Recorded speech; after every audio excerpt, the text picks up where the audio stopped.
mais de 25 anos. Tá? Eu comecei porque eu morava no município de Nova Iguaçu e umas 3 ou 4 senhoras eu dava aula para as crianças e elas foram me procurar pedindo ajuda porque elas precisavam de tirar documentos, tá? E não sabiam nem assinar o nome. E eu comecei com elas e dali eu me dirigi à comunidade, fui entrando no Mobral e daí não parei mais. A Cruzada ABC surge em 1965 como uma reação às ideias pedagógicas que tinham em Paulo Freire sua maior expressão. Esse movimento conservador, apoiado pelo governo americano, recebe o aval das Forças Armadas Brasileiras. Em 1968, com o Ato Institucional número 5, o regime de exceção recrudesce. E nesse cenário surge o Mobral. Bom, o Mobral, ele foi uma instituição muito marcada pelo momento político que a gente vivia, uma instituição vinculada à ditadura militar e que, obviamente, é uma instituição que, quando o Brasil retoma, né, a democracia, todos pedem o seu fim. Agora, eu acho interessante a gente poder resgatar, talvez seria muito bom uma pesquisa, né, em torno do Mobral, resgatar um pouco a produção, né, muitos materiais que ali foram desenvolvidos e que quando a gente jogou fora o Mobral, a gente jogou a água e a criança. Né? Então, se a gente pudesse um pouco recuperar, né, porque exatamente como a gente agora viu na avaliação diagnóstica do Brasil alfabetizado, que o que acontece no campo muitas vezes foge, né, ao controle da instituição que está financiando, no Mobral também existiu isso, né? Então, a cada localidade que ele acontecia, as pessoas daquela localidade, os grupos que ali faziam, ressignificavam essas experiências, né? Isso a gente tem certeza que a gente tem encontrado hoje. Então, só depois de... terminou em 85, né? Só depois de 20 anos do fim do Mobral que a gente hoje pode ver algumas coisas interessantes que dali também foram produzidas. Então, eu acho que o modelo do Mobral como campanha, né, um movimento, aquela campanha, eu acho que não cabe mais, né, na conjuntura que a gente vive hoje. Esse tipo de modelo é um modelo que não cabe. Trabalhar com voluntariado também não cabe mais. Agora, eu acho que o que a gente pode resgatar do Mobral talvez seja a produção, né? Muito foi produzido ali na área de educação e saúde, programa de educação integral, vários materiais que a gente tenta recuperar um pouquinho e ver que seria importante. A ação do Mobral estende-se até março de 1985, quando se transformou em Fundação Nacional para a Educação de Jovens e Adultos, Fundação Educar. Nesta época, o discurso oficial apontava para uma retomada de projetos de transformação social. A falta de verbas, a descontinuidade dos programas provocada por mudanças sucessivas de ministros e, principalmente, a distância entre o discurso político e a prática fizeram com que a Educar não realizasse a transformação anunciada. Em tempos de abertura política, a sociedade civil retoma o processo de organização dos movimentos sociais, exigindo políticas públicas voltadas para a educação. Em 1990, surge o Plano Nacional de Alfabetização e Cidadania, PNAC. Em 1997, o Programa Alfabetização Solidária busca parceiros na iniciativa privada. Em 2003, o Programa Brasil Alfabetizado, ligado à SECAD, Secretaria de Educação Continuada, Alfabetização e Diversidades, toma como referência as experiências em debates nos fóruns de educação de jovens e adultos realizados em diversos pontos do país. Bom, os fóruns de educação de jovens e adultos, eles nasceram em 1996 nasceram de um movimento bastante rico e interessante para a educação de jovens e adultos, que era um momento de interlocução entre diferentes atores que já atuavam na educação de jovens e adultos há muitos anos. Então, universidades, ONGs, sindicatos, administrações públicas e estaduais, né? O Sistema S, o SESI, o SESC, que já vinham fazendo trabalhos no campo da educação de jovens e adultos, mas que não se comunicavam. Então, em 96, começa a haver um movimento muito interessante de interlocução entre esses diferentes atores e surge, então, o primeiro fórum, que foi o Fórum do Rio de Janeiro, em 1996. Depois tem uma série de outros que vão surgindo em outros estados, né? A gente sabe que essa área é uma área que foi, durante muito tempo, marginalizada, né? Por não ser reconhecida como um segmento específico. Nos últimos 10 anos, o que coincide um pouco também com esse movimento dos fóruns, a EJA passa, né? A EJA, como a gente chama de Educação de Jovens e Adultos, passa por um momento de efervescência, de muitos acontecimentos no campo jurídico e normativo, as leis que passam a reconhecer a educação como um direito. No campo teórico também, muitos novos estudos começam a ter uma visão um pouco mais completa desse segmento, que é um segmento bastante específico. E os fóruns entram nesse espaço como um espaço de formação, um espaço de proposição, de avaliação e monitoramento também de políticas públicas. A Quinta Confiteia aconteceu em Hamburgo, em 1997, né? É a 5ª Conferência Internacional de Educação de Adultos, que é promovida pela Unesco. E em 96, então, o ano anterior à Confiteia, houve uma série de reuniões preparatórias aqui no Brasil, inclusive um encontro grande que aconteceu em Natal e que foi muito importante também, como um espaço de interlocução desses diferentes atores que vieram a formar os fóruns, né? Então, a Quinta Confiteia é uma conferência internacional da qual o Brasil é um país signatário, né? Então, ela também tem uma força de lei no nível nacional, e a importância dela é que ela reconhece a educação de jovens e adultos dentro da complexidade do mundo atual, né? O que significa você pensar na formação de jovens e adultos que estão excluídos da escola no mundo com os problemas e as complexidades atuais, né? Internamente, eu acho que ela tem uma grande força no sentido de contribuir para pensar a educação de jovens e adultos fora daquelas práticas que vinham sendo feitas anteriormente, que eram práticas muito ligadas à militância, à filantropia, e pensar, de fato, na educação de jovens e adultos como um direito, que é um direito garantido pela Constituição, desde 88, e reforçado pela LDB de 96, né? Como um segmento específico. Em 2005, a SECAD, em parceria com a Unesco, realiza um trabalho de avaliação diagnóstica do programa Brasil Alfabetizado e faz um mapeamento dessas experiências, com o objetivo de traçar ações que realmente deem conta da questão da alfabetização e da escolarização dos jovens e adultos, na perspectiva da continuidade. O Ministério, junto com a Unesco, né, pensaram essa avaliação diagnóstica, que foi feito, a pesquisa de campo foi feita no ano de 2004, no final do ano de 2004, e a análise no início do ano de 2005.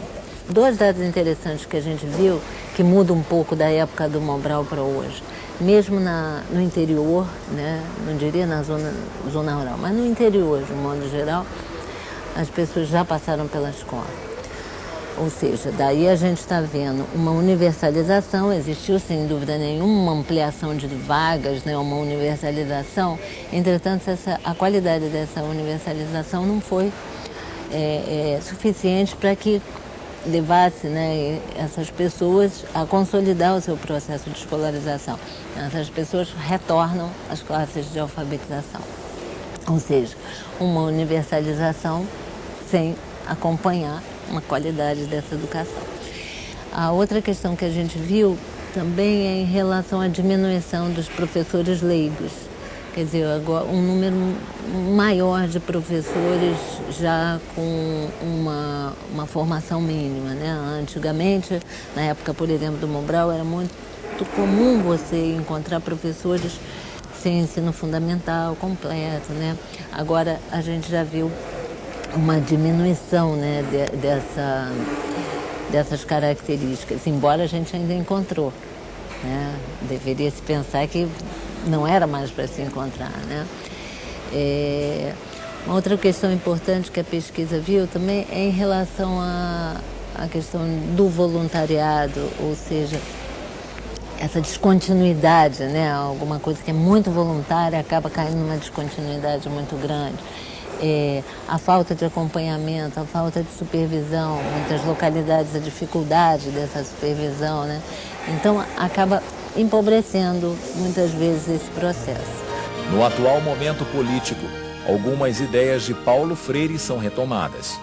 O foco dos processos educativos incide sobre a diversidade dos sujeitos.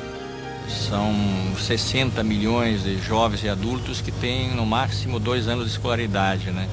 Você tem 5 milhões de crianças e jovens, especialmente, que estão no mundo do trabalho e deveriam estar na escola. Então, primeiramente, a formação desse professor, ele tem que entender que ele está trabalhando com um sujeito específico. Este sujeito, jovem adulto, tem rosto, tem origem social, tem cor, tem especificidade cultural, tem histórias diferenciadas. Então, um dos primeiros aspectos é entender este sujeito desde onde ele está. Nós não podemos ter uma fórmula geral, mas sim ir dando ao professor a capacidade, como dizia Paulo Freire, de ler a realidade onde ele está inserido e ajudar o aluno a ler a realidade onde está inserido. A escola é um ponto de contato, mas pensando bem, a comunidade, o professor, os alunos, os pais dos alunos, as pessoas competentes na direção desse trabalho têm que ter uma consciência de respeitar os trabalhos que acontecem naquelas comunidades. Bom, os sujeitos da EJA, hoje a gente diria que é uma diversidade muito grande. Para vocês terem uma ideia, se a gente for pensar a EJA até o ensino médio, né, a gente tem no Brasil aí uma demanda de quase 70 milhões de pessoas. Hoje, se a gente falar de sujeitos da EJA, a gente pode estar pensando nos trabalhadores, no grupo das mulheres, na população indígena, né, nos portadores de necessidades especiais, na população prisional, que, né, é muito importante também, tem uma atuação nesse campo, na educação no campo, a população do campo, a população ribeirinha, povos da floresta, ou seja, você tem uma diversidade imensa, né? A questão de gênero, de raça, etnia, ou seja, uma população imensa que faz parte hoje do que a gente chamaria dos sujeitos, né, da EJA. A gente tem que estar sempre em busca de melhoria para a nossa vida, porque lá fora, quando eu sair daqui, eu sei que vou depender do estudo, vou ter que estar preparado para o mercado e até mesmo para me comunicar melhor com as pessoas. Ele fica recluso e ele deixa de perceber informações que no dia a dia você tem. Você andando de ônibus, de metrô, você recebe informações que ajudam na sua comunicação, na sua leitura. E eles aqui não têm informação visual. Então eu tento trabalhar com eles a questão visual, a questão da leitura, o livro, para que eles possam não deixar de ter contato com a linguagem. São alunos jovens e adultos a partir de 15 anos, e aí não tem um limite, né, da 70 anos na sala de aula. Você tem uma característica muito forte da presença, né, de mulheres, que também é uma especificidade bastante importante e relevante para você pensar, né, o que se trabalhar, né, nesse espaço, quais são as questões específicas que você tem nesse espaço. Então, o público jovem, feminino, mulheres. Eu tive vontade de estudar porque eu tenho uma filha e vi que ela estava precisando de ajuda e eu não estava em condições de ajudar porque eu não sabia. Aí eu voltei com a maior garra e também porque minha profissão exige que eu tenho que saber ler e escrever. Outro público forte são os negros, né? Na verdade, a gente tem uma população brasileira, o negro na população brasileira é praticamente 50%, né? E é essa população que ela acaba ficando à margem, excluída também de todo o processo. Então essa é uma especificidade muito forte que tem que ser trabalhada. Como trabalhar com uma pessoa de 70 anos que quer ser alfabetizada, que é negra e que está ali, mas está dizendo, eu não sei, eu não vou conseguir. Olha que desafio nos coloca, tá? E que muitas vezes o próprio educador e educadora profissional também diz, eu também não sei. Diz com ele mesmo, né? Como é que eu vou dar conta disso? Não tem saída. Pesquisando, fazendo centro de estudos, discutindo com seus parceiros. Não tem outro caminho para nós, educadores, descobrirmos caminhos e possibilidades se não for por essa dimensão. Agora, o que nos chama atenção muito a questão da juvenilização na EJA, né? Chamada, né? Juventude na EJA. E essa juventude está sendo trazida muito pela questão da escola regular não estar absorvendo essa garotada, né? Ou seja, você tem uma dificuldade muito grande de entender a juventude, compreender quem são esses jovens, né? Não vê-los apenas como problema, né? Porque a juventude é vista, foi construído, né, um discurso que a juventude é vista como problema. Eu quero continuar meus estudos, terminar, fazer um curso. Eu tenho vontade de aprender tudo, entendeu? Não, eu vou continuar porque a gente hoje não pode pensar pequeno, né? A gente tem que pensar grande e se eu for ficar pensando pequenininho, não posso pensar, pô, vou ficar ali, vou morrer ali, não, porque a gente tem um objetivo de vida e esse objetivo é só crescer. Que hoje, quando a gente pensa uma alfabetização voltada para as práticas sociais desse sujeito, onde a gente acredita que essa alfabetização só se consolida se ela for útil à vida desse sujeito. Qual é a dificuldade? A dificuldade é você conceber um material que não seja aprisionante, quer dizer, um material que não seja uma coisa fechada. E a gente precisa ter um material que reflita, que seja aquilo que esse sujeito precisa para ler, para usar na sua vida diária, quer dizer, que reflita as suas práticas sociais. Como é que você vai fazer um material, já que as práticas sociais são dinâmicas, são variadas, dependendo da região do Brasil, é uma. Então, acho que o grande desafio do material didático é ele. É a adequação dele à alfabetização que você está fazendo. Se você está pensando numa alfabetização também que não está presa a nada, mas que é um estudo da representação da linguagem para esse sujeito, quer dizer, cada um representa de um jeito, a gente começa a ter problemas na formulação desse material. Toda vez que a gente tentou fazer um material, a gente fez um material muito fechado. Então, eu acho que a gente precisa ter como possibilidade coletâneas de textos da vida desse sujeito, coletâneas de causos contados por eles, coletâneas de textos coletivos que eles passam durante a alfabetização. Isso sirva para outras turmas. Eu só vejo material nessa perspectiva, quer dizer, quando a gente junta tudo aquilo que é significativo na vida desse aluno, como um material de leitura, tudo o que ele precisa ler, tudo que ele precisa, os textos que ele precisa se relacionar, interagir. Quando você consegue fazer algumas coletâneas desses textos, ou que não esteja arrumado como um livro, porque a gente, quando pensa em material, a gente pensa um livro encadernado, uma brochura, né? E na verdade não precisa ser assim, quer dizer, a gente precisa repensar esse material trazendo esses diversos textos da vida dessas pessoas. O primeiro desafio, então, é que nós temos que focalizar os sujeitos e a sua especificidade, etc. A segunda, evidentemente, que é uma questão de método também, de concepção e método. Então, eu estava dando inicialmente a concepção. Tem que entender esse aluno na sua história, na sua cultura e na sociedade e dar-lhe o rosto que ele tem, não inventar-lhe o rosto. Em cima disso, então, nós temos que ter o método que parta desta realidade.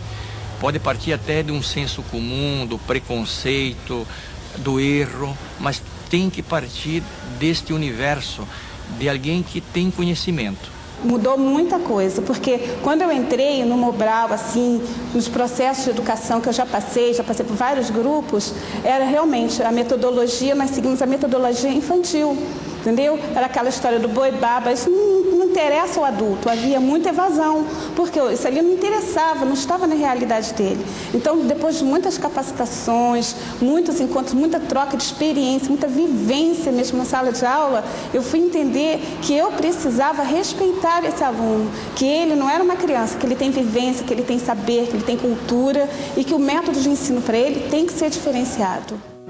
E qual é o legado dessa história na concepção de uma educação de jovens e adultos comprometida com a real possibilidade de se continuar aprendendo por toda a vida? Eu acho que nós temos N propostas, falta talvez ao Brasil hoje uma articulação dessas propostas e um diálogo para formar, digamos, um plano e uma proposta nacional que articule isso sem perder as especificidades. Eu espero aprender, não tudo, porque é muitas coisas na escola, mas eu quero aprender um pouco mais do que eu sei. Para ler eu não erro não, agora para escrever a gente põe alguma letra a mais, alguma a menos, mas isso daqui até o fim do ano está tudo recuperado, se Deus quiser.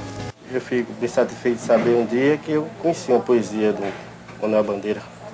Eu nunca tinha... Porque sempre que quem mora no interior não conhece nada, só cana, banana e tchau. Uma das principais questões para mim, quer dizer, pensar a educação de jovens e adultos é você pensar nesse sujeito, né, nesse aluno. E por outro lado também o professor, né? Quem é esse professor que normalmente está atuando na educação de jovens e adultos? Como educadora, assim, a gente acaba ganhando experiência e aprendendo mais da vida, porque as pessoas às vezes mais velhas que eu. Aqui não é só a professora que está ensinando, nós alunos também que sabemos alguma coisa em que o colega não sabe, nós passamos. É um ensinando ao outro. Como dizer que nós que trabalhamos, eu acho que todo educador, professor, o militante, ele tem que ser o que a gente chama de fermento, né? Estar sempre no meio do povo para poder somar, fazer a coisa inchar, crescer. E se não for, não adianta. Eu acho que vai depender disso para que eles possam ir além da alfabetização. Quer dizer, não basta abrir vagas. Abrir vagas é um passo. O segundo passo é a qualidade dessa escola. Então aí, como essa escola não ser uma escola só para criança, como essa escola pensar também no jovem e no adulto que vai estar nela, através de material didático, através de uma metodologia que é para trabalhar com o jovem adulto, através da formação do educador. Não basta apenas ter um programa de alfabetização nos municípios, mas é importante que haja essa garantia de uma continuidade, que esse aluno precisa estudar. Você trouxe à tona os sonhos que ele tinha no passado, então agora é preciso que se garanta assim, essa continuidade. As escolas estejam preparadas para isso. O que eu quero é isso, continuar, né? Não sei se continuar em primeira série, ou segunda, ou terceira, mas continuar, até quanto der. Você tem que estar o tempo todo ligado aos anseios deles, ver, né, assim, o que realmente eles querem aprender naquele momento, porque eles têm muita vontade de aprender, tem pressa, e ao mesmo tempo que tem pressa, eles têm medo. Então você tem que tentar trabalhar esse medo que eles têm, fazer eles superarem esse medo e realmente saberem que são capazes de aprender. Estavam com vergonha, né, às vezes, entrar numa repartição pública e resolver, que tudo quem tem que resolver sou eu mesmo, né? Entrar na prefeitura, resolver um papel, chegar até na escola mesmo, problema das crianças. Então eu falei, não, tem que ser agora. E quando bati na hora de arrumar um emprego, cadê o estudo? Aí agora eu estou chegando lá. Houve um grande avanço no campo das políticas públicas também para a educação de jovens e adultos. O atual governo criou uma secretaria, pela primeira vez, uma secretaria que cuida especificamente da educação de jovens e adultos. Nós temos avanços que nós não queremos perder nesse momento, né? Então, assim, pensando em termos de futuro, eu acho que seria garantir aqueles avanços que nós já conseguimos, né? Mas reconhecendo também que ainda há muito o que avançar. Eu voltei a estudar e os meus filhos falavam assim, poxa, minha mãe chega do trabalho e vai estudar. Por que a gente não vai estudar? Então, nisso, já estão se formando, entendeu? Então eles se sentem assim que eu dou essa coragem para eles estarem estudando. E já tenho 2 formados e o outro está caminhando, não quer parar, porque a mãe não para. Eu sempre digo que a EJA é muito generosa, né? Talvez pela sua possibilidade de ser mais flexível, de olhar mais para essa diversidade, desses tempos, desses espaços, ela acaba sendo mais generosa no sentido de receber, né, com maior dignidade essa população tão diversa, né? Então a expectativa é que os meus filhos, meus netos, continuem essa luta, que não se superará a curtíssimo prazo. Há muita coisa a ser feita e eu espero que as gerações mais novas sejam capazes de enfrentar esse processo. Então eu gostaria muito que um dia o Brasil se tornasse um país, não precisa ser igual ao país, mas pudesse, permitisse ter uma experiência como você tem educação de adultos na Suécia, onde você tem uma parte imensa da população, principalmente a população operária e tal, que participam de grupos. Nos grupos, essas pessoas realizam aprendizagens em várias direções do interesse delas. Não vai repetir uma campanha. A gente está fazendo um começo de outra história. Essa é a minha expectativa.